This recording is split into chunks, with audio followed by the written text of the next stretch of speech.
L'ENS, c'est un amalgame très simple en fait. C'est un ensemble de gens qui sont passionnés par la recherche. C'est un endroit où il fait bon explorer les avenues de la connaissance, pas forcément les autoroutes, les petits chemins de traverse, qui souvent deviennent grands d'ailleurs, et puis qui ont soif de progresser, quel que soit le type de recherche qui est fait. On parle, c'est vrai, pas du tout de recherche fondamentale appliquée, on parle de recherche, parce qu'aujourd'hui elle est multidirectionnelle. C'est pas beaucoup d'étudiants, vous l'avez vu, il y a tout mouillé 2500 étudiants, mais comme il y a 800 chercheurs et enseignants-chercheurs, ça veut dire que le taux d'encadrement c'est 1 sur 3. Ça veut dire que quand un étudiant traverse un couloir, sur les 4 personnes qu'il va rencontrer, il y a un chercheur, un enseignant-chercheur, vers lequel il va pouvoir se tourner. Donc on est dans un milieu profondément académique. C'est un endroit qui vit beaucoup sur l'international, ça a été cité. On entretient des partenariats avec près de 300 établissements d'enseignement supérieur et de recherche à travers le monde. Une volonté de s'ouvrir, une volonté de regarder les choses là où l'innovation va porter le regard, là où le progrès est possible. C'est des gens passionnés, essentiellement. La chimie est une science qui va beaucoup plus loin que son propre domaine. Ce qu'on nomme chimie aujourd'hui est un mélange tout à fait savant de physique, d'informatique, de mathématiques, de sciences des matériaux, de géochimie, d'astrophysique. C'est la chimie vit sur un paysage qui est très très étendu, sur un paysage qui est très international, qui est l'autre caractéristique de l'école. Nous avons un laboratoire en commun avec le laboratoire de chimie à Shanghai. Nous organisons l'été 2021, c'est ça, la conférence Goldschmidt qui va rassembler ici plus de 4000 personnes. Nous ouvrons aussi vers des enjeux qui sont les enjeux de nos sociétés.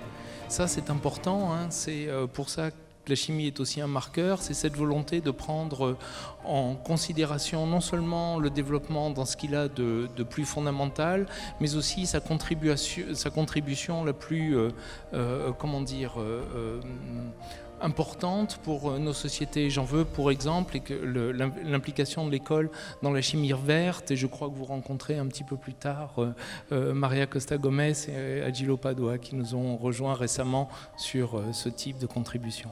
Les domaines d'expertise sont multiples. Ils sont également à vocation multidisciplinaire, à la frontière avec la biologie, la science des matériaux, on l'a vu dans le film, et également la physique. Ça repose sur un large spectre d'outils en chimie, non seulement en chimie expérimentale, mais également en chimie computationnelle et spectroscopie optique, et également sur un large parc d'instruments très performants. Et pour cela, pour cette recherche, on répond à des questions sociétales de différents types. C'est une unité sous tutelle ENS, CNRS et Lyon 1, avec plus de 100 chercheurs. 100 chercheurs, dont 44 permanents, enseignants-chercheurs, chercheurs CNRS et personnel de support à la recherche, ITA et BIATS. La lisibilité de l'unité est très large à l'international et en France, bien sûr. Cela a généré de nombreuses collaborations.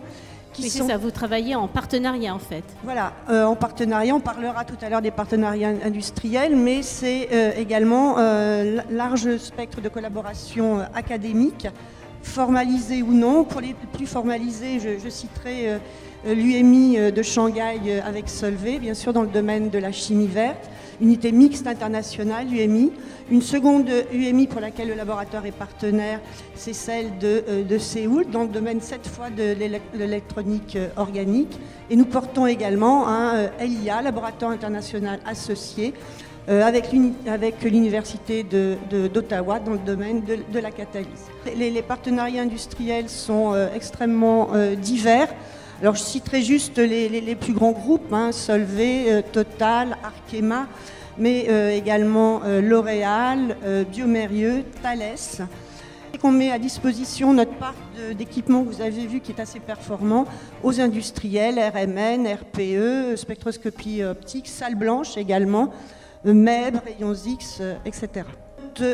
Notre taux de TRL, maturité technologique, s'échelonne de 1 à 9, c'est-à-dire qu'on va aussi bien de la recherche fondamentale que vers le développement de la mise sur le marché. En 10 ans, c'est 25 brevets, dont 7 qui sont exploités.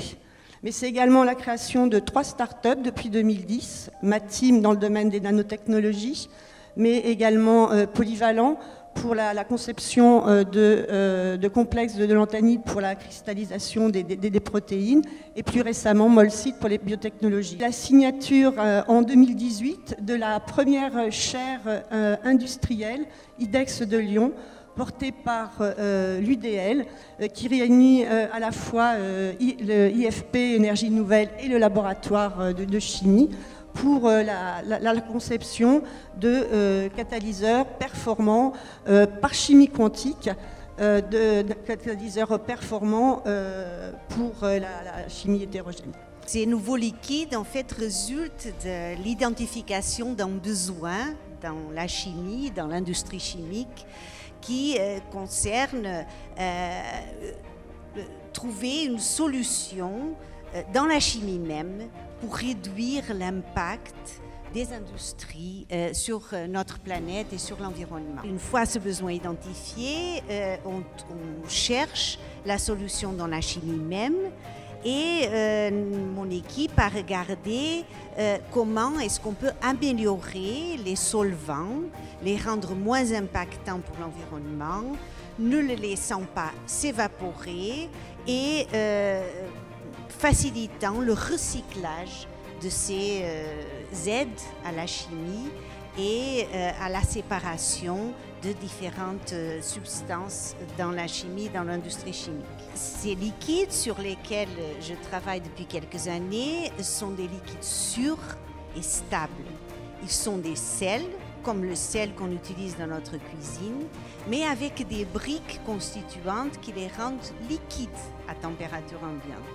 Alors, ils ne s'évaporent pas, ils sont capables de dissoudre de nombreuses classes de composés chimiques et donc trouvent des applications dans la chimie en tant que solvant, en tant que réactif, mais aussi dans la science des matériaux ou en des dispositifs comme des lubrifiants ou des électrolytes, par exemple pour des batteries.